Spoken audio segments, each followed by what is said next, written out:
Hello everyone. Today we will discuss about nucleotide, kinase, DNA ligase and methyl transferase. These enzymes are used in cutting and joining in DNA process. तो ये सारे enzyme है जो cutting and जो joining process होती है उसमें use होने वाले एंजाइम। तो ये एंजाइम का बहुत इस डीएनए जो हम क्लोनिंग की प्रोसेस करते हैं और जो एक डीएनए से हम क्लोन तैयार करते हैं, ठीक है। तो कई सारे ऑर्गेनिजम्स से जो डीएनए लेके एक नया क्लोन तैयार करते हैं, या तो एक ऑर्गेनिज्म को लेके उस डीएनए के फ्रेगमेंट को लेके कोई होस्ट सेल में जब हम इंक्लूड करते हैं तो जो हमें रिकॉम्बिनेशन की प्रोसेस मिलेगी उसमें नया एक डीएनए मिलेगा, ठीक है। तो ये प्रोसेस होती है, उसमें ये जो सारे एंजाइम है उसका बहुत बहुत इम्पोर्टेंट रोल होता है। तो बाकी के जो सारे एंजाइम है उसके बारे में हमने देखा। तो अब देखते हैं पॉलीन्यूक्लियोटाइड काइनेज एंजाइम है उसका रोल क्या होता है। तो ये पॉलीन्यूक्लियोटाइड काइनेज ट्रांसफरेज, ये ट्रांसफर होता है phosphate from ATP to 5OH group of dephosphorylated DNA और आरएनए।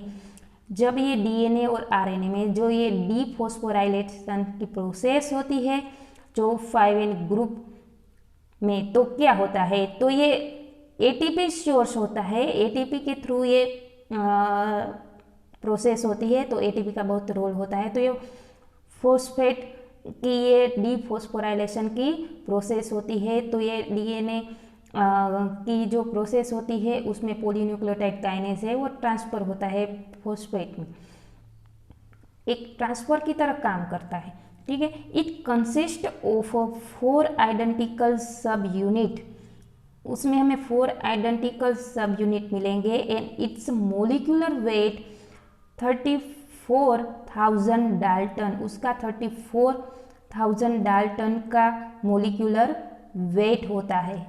उसका जब हम यूज देखें तो पॉलीन्यूक्लियोटाइड काइनेज है ये used to rephosphorylated the 5N of dephosphorylated vector DNA in rDNA. तो ये डीफॉस्फोराइलेट की जो प्रोसेस होती है, ठीक है, तो ये डीफॉस्फोराइलेटेड वेक्टर की तरह काम करता है। तो उसमें जो फॉस्फेट ग्रुप होता है उसको रिमूव करते रीफॉस्फोराइलेट 5N पर जो फॉस्फेट ग्रुप होता है उसको रिमूव करके ये रीफॉस्फोराइलेट की प्रोसेस होती है, ठीक है। तो then only DNA ligase can seal the nick between the vector DNA and target DNA. तो ये डीएनए को लाइगेज करता है, यानी कि सील करता है जहाँ पर निक होता है डीएनए एंड टारगेट डीएनए, ठीक है, जो हम उसे डिजायर्ड डीएनए कहते हैं। तो ये target DNA and vector DNA के बीच में ये जो निक हुआ होता है वहाँ पर ये सील करता है। It is used to transfer radio active P32 from ATP to dephosphorylated 5N of DNA और आरएनए फॉर लेबलिंग। तो हमने कहा ना कि जो फॉस्फेट जहाँ पर प्रेजेंट होता है उसको रिमूव करके ये रेडियो एक्टिव फॉस्फेट को हम ऐड करते हैं। डायरेक्टली रेडियो एक्टिव फॉस्फेट को ऐड नहीं कर सकते क्योंकि 5N पर फॉस्फेट ग्रुप प्रेजेंट होता है। तो पहले उसे रिमूव करके उसके बाद ये रेडियो एक्टिव P32 फॉस्फेट को ऐड किया जाता है एटीपी से उसके थ्रू। तो ये डीफॉस्फोराइलेशन की प्रोसेस होती है 5N पर, ठीक है, जैसे कि डीएनए और आरएनए के बीच में, ठीक है। तो ये लेबलिंग टेक्निक यूज़ किया जाता है। जैसे कि इस टेक्निक की यूजेस देखें तो मेक हाइब्रिडाइजिंग प्रोब, अगर हमें हाइब्रिडाइजिंग प्रोब बनाना हो, ठीक है, तो ये टेक्निक यहाँ पर काम आती है। हाइब्रिडाइजेशन के बारे में आप लोगों तो अच्छी तरह वाकिफ हो गए, ठीक है। और नेक्स्ट है मेक डायग्नोसिस किट, अगर हमें डायग्नोसिस किट बनानी हो तो ये प्रोसेस भी वहाँ पर बहुत इम्पोर्टेंट होती है। To analyse the base sequence of DNA, ठीक है। एंड नेक्स्ट है कंस्ट्रक्ट रिस्ट्रिक्शन मैप। अगर हमें रिस्ट्रिक्शन मैप बनाना हो तो ये प्रोसेस वहाँ पर भी बहुत यूज़ होती है। नेक्स्ट देखें तो डीएनए लाइगेज। लाइगेज एंजाइम कई बार आ चुका है, जैसे कि ट्रांसक्रिप्शन, ट्रांसलेशन, आगे जो रेप्लिकेशन की प्रोसेस है, कई ऐसी प्रोसेस में लाइगेज एंजाइम लास्ट में आता ही होता है, ठीक है। तो ये लाइगेज एंजाइम क्या करता है, जो डीएनए के फ्रेगमेंट बनते हैं, ठीक है, तो उस फ्रेगमेंट को सील करता है, यानी कि ज्वाइन करता है डीएनए लाइगेज। तो DNA ligase is an enzyme that join the end of two duplex DNA to make a long DNA। ये डीएनए ऐसे दो डीएनए बने होते हैं जो हम उसे फ्रेगमेंट करते हैं, कह सकते हैं, या तो कटा हुआ डीएनए, ठीक है। तो दो ऐसे एंड बन गए डीएनए के, उसको सील करके एक लॉन्ग डीएनए बनाता है। तो this process is called ligation, उसे हम लाइगेशन कहते हैं। जो लाइगेज एंजाइम इस प्रोसेस में जुड़ेगा तो ये प्रोसेस होगी ligation. It can not add any nucleotide, वो कोई न्यूक्लियोटाइड को ऐड नहीं करता to a gap in the DNA. जब हमने आगे देखा था तो कई बार जब म्यूटेशन आता है तो वो म्यूटेशन के कारण हम जो म्यूटेट होने वाले न्यूक्लियोटाइड है उसे हम रिमूव करके एक गैप होता है, एक गैप बन जाता है। तो ये लाइगेज एंजाइम कोई गैप को फिलअप नहीं करता, लेकिन कोई अदर एंजाइम जो हमने देखा था, जो पॉलीमरेज, आरएनए पॉलीमरेज हो या ऐसे एंजाइम हो जो बाहर से न्यूक्लियोटाइड को लेके एक उसको वहाँ उसकी पेड़ बनाते हैं, लेकिन उस नए आए स्ट्रेन को सील करता है डीएनए लाइगेज, ठीक है। तो इट सील द निक, जहाँ पर निक बना होगा, ठीक है, वहाँ पर ये सील करेगा बाय एस्टैब्लिशिंग कोवेलेंट बॉन्ड। जब ये कोवेलेंट बॉन्ड में कन्वर्ट होता है तो जहाँ पर ये निक पैदा होता है वहाँ पर ये सील करता है, ठीक है।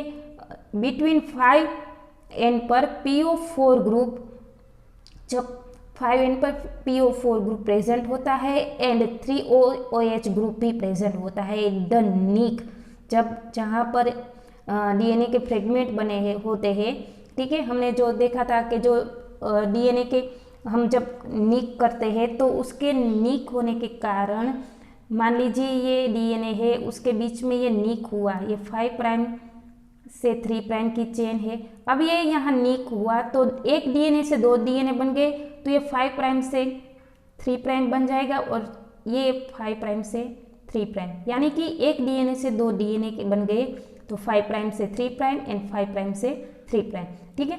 तो 5 प्राइम जो फॉस्फेट ग्रुप जोड़ा होता है, इन 3 प्राइम OH ग्रुप जुड़ा होता है, ठीक है। तो ये अगर उसके बीच में हमें निक आता है तो कोवेलेंट बॉन्ड बन जाता है, ठीक है। तो ये ऐसे बॉन्ड क्रिएट करता है जो covalent bond. The bond is called phosphodiester bond. This enzyme never seal the निक।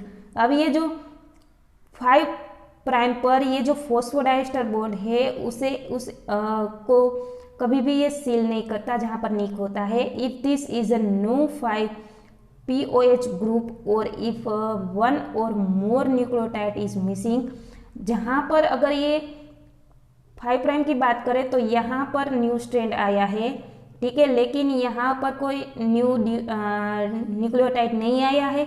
अगर न्यूक्लियोटाइड मिसिंग है तो वो सील नहीं कर पाएगा, लेकिन पूरी स्ट्रैंड बन जाती है, ठीक है। तो अगर ये पूरी की तरह ये दोनों डुप्लेक्स डीएनए बन जाता है तो उसे फिर ये सीलअप कर सकता है, यानी कि फिलअप कर सकता है, सील कर सकता है, ठीक है।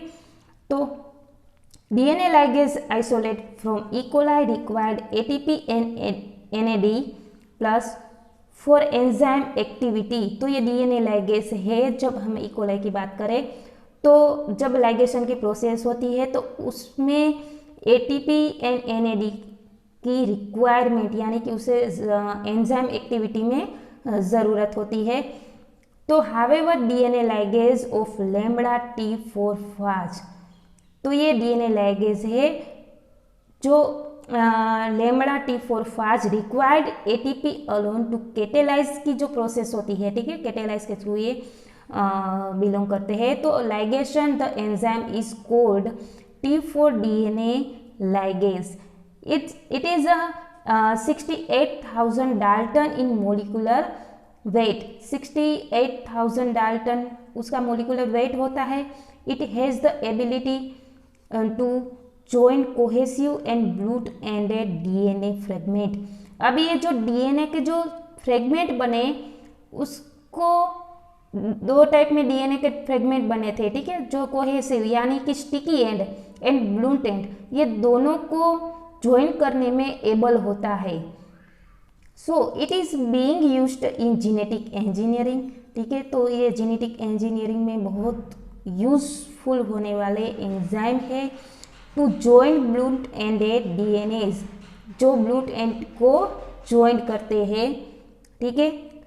अब उसका जो यूजेस देखें तो DNA ligase is used to join a vector DNA and target DNA to construct recombination, जो प्रोसेस होती है, ठीक है, डीएनए की, तो रिकॉम्बिनेंट डीएनए बनाता है, ठीक है। तो क्या होता है, डीएनए लाइगेज है वो ज्वाइन करता है, यानी कि कैसे डीएनए के बीच में, तो ये vector DNA and target DNA, ठीक है, जो एक टेम्पलेट की तरह काम करेगा, और दूसरा है वो सिंथेसाइज, जो न्यू डीएनए आएगा टारगेट डीएनए, ठीक है, उसके बीच को जो लाइगेज एंजाइम है वो ज्वाइन करेगा और फिर रिकॉम्बिनेंट की प्रोसेस होगी, ठीक है। It is used to join DNA fragment, उस डीएनए फ्रेगमेंट को ज्वाइन करने में हेल्प करता है of a different organism for making vector with desired characters. जो हम अलग अलग ऑर्गेनिजम्स के जो डीएनए फ्रेगमेंट लेके एक नया डीएनए कंप्लीट करना हो, ठीक है, तो अगर उसे हम एक वेक्टर की तरह काम बनाना हो, तो ये लाइगेज एंजाइम है वो वहाँ पर वो ज्वाइन करता है, यानी कि सील करता है, ये सारे फ्रेगमेंट को सील करके एक नया डीएनए बनाता है। It is used to add linker and adaptor sequence, ये जो जहाँ पर ये एक लिंकर की तरह और एडेप्टर की तरह काम करता है, जहाँ पर ये सीक्वेंस की बीच में निक पैदा होता है, तो ये blunt end vector DNA and target DNA, जो वेक्टर डीएनए और टारगेट के डीएनए के बीच में जहाँ निक होता है, वहाँ पर एक लिंकर एडेप्टर की तरह ये एंजाइम यूजफुल होता है। तो it is used to join oligonucleotide together in the chemical synthesis of DNA by ligase chain reaction. तो ये जो ओलिगोन्यूक्लियोटाइड है, जैसे कि ये जो केमिकल सिंथेसिस और LCR जो लाइगेज चेन रिएक्शन होती है, उसमें ये जो लाइगेज एंजाइम है वो ज्वाइनिंग का काम करता है। तो नेक्स्ट देखें तो मिथाइल ट्रांसफरेज, जो मिथाइल ट्रांसफरेज यानी कि जो जहाँ पर ये मिथाइल ग्रुप ऐड होता है, ठीक है, तो ये मिथाइल ट्रांसफरेज कई बार आगे भी हमने कई सारी प्रोसेस देखी, उसमें भी आए हैं, ठीक है। तो methylase is an enzyme that add a methyl group को ऐड करता है to cysteine and adenine of DNA. It is a monomeric enzyme. The molecular weight of methylase is 62,000 dalton. Methylase add a methyl group at a time and immediately dissociate from the DNA, ठीक है। तो कई जगह पर अगर ऐसी process होती है तो इमीडिएटली ये मिथाइल ग्रुप को ऐड करता है।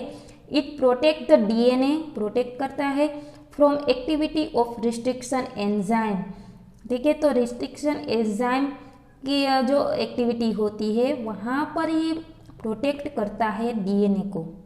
उसके जो यूजेस देखें तो methylase is used to methylate desired DNA in the rDNA to protect it from restriction modification system of the host cell। जो जहाँ पर अगर हमें डीएनए को कोई होस्ट सेल में एंटर करवाना हो तो ये जो रिस्ट्रिक्शन मॉडिफिकेशन सिस्टम बनती है, ठीक है, जहाँ पर डीएनए को मॉडिफाई किया जाता है, तो वहाँ पर ये मिथाइल है, तो ये डिजायर्ड डीएनए और आरडीएनए को प्रोटेक्ट करता है। It is used to project some restriction site from an enzyme if the DNA has a many site for the particular restriction enzyme। तो अब देखें application of genetics engineering. Genetics engineering है, उसके जो application होती है वो क्या होती है? The genotype of an organism can be changed by breeding method. This conventional breeding method have achieve many thing. They have produced numerous desirable genotype microbes, plant and animal. At that same time, they have following limitation। जो हम इस genetic engineering में जो सारी process करते हैं उसमें कुछ लिमिटेशन भी होते हैं, तो उसके लिमिटेशन के बारे में देखें। जो plants, animals, microbes and human animals सारे जो की बात करें जो इस प्रोसेस में होती है उसकी जो लिमिटेशन होती है, ठीक है, तो उसमें एडवांटेज भी होते हैं और कुछ डिसएडवांटेज भी होते हैं। तो उसकी लिमिटेशन देखें तो conventional breeding it time consuming process, it take a lot of time, ठीक है। तो ये आपको पता भी होगा, ये जो हम क्लोन तैयार करते हैं और फिर उसमें कई सारे हमें कॉपी बनानी हो तो उसमें बहुत जनरेशन बाय जनरेशन कई ऐसी स्पीसीज हमें ग्रो करनी होती है, तो उसमें कितना सारा टाइम लग जाता है, ठीक है। तो इट में involve many process to get a desirable genotype. तो कई ऐसे जीनोटाइप्स ऐसे भी इन्वॉल्व होते हैं जो क्रॉसेस होते हैं। तो कई बार ऐसे क्रॉसेस होते हैं तो हमें जो रिजल्ट चाहिए वो नहीं मिलता। It is a relatively random process, ये रैंडम प्रोसेस भी होती है। The genotype can not be modify in a direct and predetermined way, ठीक है। तो ये जीनोटाइप की प्रोसेस होती है तो डायरेक्ट मॉडिफाई नहीं आता, लेकिन कुछ टाइम पर कई सारा टाइम बीत जाता है, फिर इसमें कुछ मॉडिफिकेशन आता है। तो the charge of a perfect combination of genes are very small. The breeders must be rely on mutation to generate new genes, but most of the mutation are lethal, harmful और neutral, ठीक है। तो ये breeder है, उसमें कई बार mutation भी आता है जैसे कि लेथल, हार्मफुल एंड न्यूट्रल, ठीक है। तो कई बार ऐसी स्पीसीज होती है कई जो हम क्लोन बनाते हैं उस टाइम पर कई ऐसी स्पीसीज भी बन जाती है जो हार्मफुल होती है, ठीक है, और कई ऐसे वायरस भी पैदा हो जाते हैं, ठीक है। कोई बार ऐसा भी होता है जो ऐसे गैस प्रोड्यूस हो जाते हैं जो हार्मफुल होते हैं, ठीक है, और डिस्ट्रॉय हो जाता है या तो ब्लास्ट भी होता है। It is a very difficult to detect a beneficial mutation, ठीक है। तो कई बार डिफ़िकल्ट भी होता है जो बेनिफिशियल म्यूटेशन को डिटेक्ट करना। When we used mutagens जो एजेंट की तरह काम करते हैं, there is no control over mutation. जो म्यूटेशन की प्रोसेस होती है उसे कंट्रोल भी नहीं कर पाते, कुछ बार ऐसा भी होता है। It is no possible to transfer a gene between organism that are totally unrelated to each other. Recently, a new technique has been developed to modify the genotype of an organism. This technique is alternately called recombinant, ठीक है। तो ये recombinant की process होती है जो DNA technology यानी और जो जेनेटिक इंजीनियरिंग और जीन क्लोनिंग की, ठीक है, तो उसमें कई बार मॉडिफाई जीन होते हैं यानी कि मॉडिफिकेशन आता है उस टेक्निक में। तो कई बार उसको जो रिजल्ट चाहिए वो नॉर्मली भी मिलता है, तो उसकी जो कुछ लिमिटेशन होती है यहाँ दिखाई देती है। Genetics engineering is defined as the changing of gene ठीक है। तो आप पहले से हमने जो डिस्कस कर चुके हैं, पहले से आप जानते हैं जो जेनेटिक इंजीनियर में क्या होता है, जो ओरिजिनल डीएनए होता है उसको मॉडिफाई करके एक नया जीन बनता है। ठीक है, तो नए जीन के जो कैरेक्टर होते हैं वो भी हम देख सकते हैं कि पहले जीन से जो दूसरा मॉडिफाई हुआ जीन है वो कैसा है। ठीक है, purified DNA fragment are isolated and recombined in cell grown outside living organism in vitro process. जो इन विट्रो प्रोसेस होती है उसमें जो ग्रोइंग जो होती है वो जो आउटसाइड लिविंग ऑर्गेनिज्म में, in contrast to conventional breeding genetic engineering has a following advantages. जो उसके एडवांटेजेस है उसके बारे में देखें तो in genetic engineering the genotype can be modified in a direct predetermined way, it does not involve many crosses. तो ये कोई उसमें क्रॉसेस भी नहीं हो सकती। ऐसे भी हम कई ऐसे जो एक्सपेरिमेंट कर सकते हैं तो उसमें हमारा ये एडवांटेज भी होता है कि जो हमें जो एक क्लियरली जो डीएनए चाहिए, ठीक है, वो हमें मिल जाता है। The chances of perfect combination of gene are greater. जो हमें ऐसे भी चांसेस मिलते हैं जो परफेक्ट हमें कॉम्बिनेशन, जो जीन के जो कॉम्बिनेशन चाहिए वो हमें इजीली मिल सकते हैं। तो ये जेनेटिक जो टेक्निक है यहाँ हमें काम आती है। तो it is possible to transfer a gene between organism that are totally unrelated to each other. अब जो हमें जो जीन होता है अगर कोई हम होस्ट सेल में ट्रांसफ़र करते हैं, ठीक है, तो होस्ट सेल से एक दूसरे से डिफरेंट होता है। ठीक है, फॉर एग्जांपल हम बात करें तो ऐसे जीन जो ह्यूमन में से हमें लिए हैं तो can be introduced into bacteria. ठीक है, तो सो genetic engineering has enhanced our ability to modify the genotype of an organism। तो ये जेनेटिक इंजीनियरिंग है वो एबल होता है मॉडिफाई करने में जो जीनोटाइप को, जो ह्यूमन के डीएनए को लेकर कोई माइक्रो बैक्टीरियम हो, ठीक है, कोई बैक्टीरिया हो उसमें अगर इंक्लूड करके देखा जाए तो ये जेनेटिक्स इंजीनियरिंग है वो मॉडिफिकेशन करने में सक्सेसफुल भी होता है और कई बार डिसएडवांटेज भी होते हैं। Nowadays genetic engineering techniques are applied in agricultural. तो कई ये जो टेक्निक है वो अप्लाइड होती है आज के जो समय के दौरान। तो ये हम एग्रीकल्चर में बहुत उसका रोल होता है। जैसे कि आपको पता हो जो सीड मिलते हैं कॉटन के हो या मूंगफली के हो या कॉर्न के हो, सारे ब्रिंजल ऐसे वेजिटेबल्स फ्रूट एंड जो सारे प्लांट मिलते हैं वो हाइब्रिड मिलते हैं। किसकी वजह से? ये जेनेटिक इंजीनियरिंग की वजह से। तो उसमें एग्रीकल्चर में होता है, अब मेडिसिन में भी होता है, इंडस्ट्री में, एनवायरनमेंट एंड फोरेंसिक्स साइंस में भी ये जेनेटिक इंजीनियरिंग की टेक्निक है वो बहुत डेवलप हो चुकी है। तो application can be divide into 3 groups. तो ये 3 ग्रुप्स में डिवाइड किया गया है उसमें। तो फर्स्ट देखें तो ये genetic engineering of micro organism.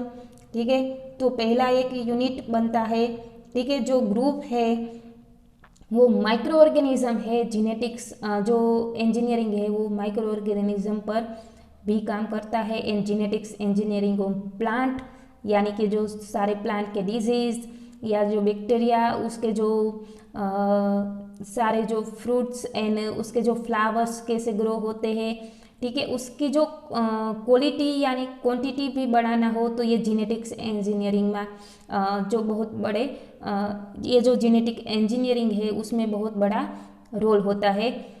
तो एग्रीकल्चर में ये जो जेनेटिक इंजीनियरिंग है बहुत डेवलप हो चुकी है।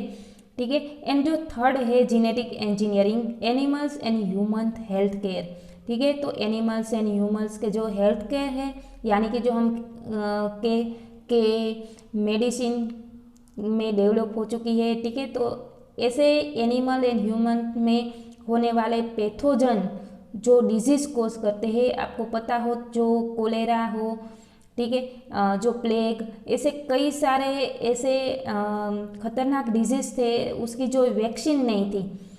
तो ये वैक्सीन बनाने और ये जो जेनेटिक इंजीनियरिंग है, ठीक है, उसकी ये टेक्निक की वजह से आज कई ऐसे डिजीज़ है जो हम कह सकते हैं जो नाबूद हो चुके हैं, ठीक है। तो ये बात थी जो जेनेटिक इंजीनियरिंग की जो एप्लीकेशन के बारे में, ठीक है। सो गाइज इस लेक्चर में बस इतना ही। नेक्स्ट लेक्चर में हम जो जेनेटिक मैनिपुलेशन ऑफ प्रोकैरियोट्स है उसके बारे में देखेंगे। So guys thank you so much and keep reading.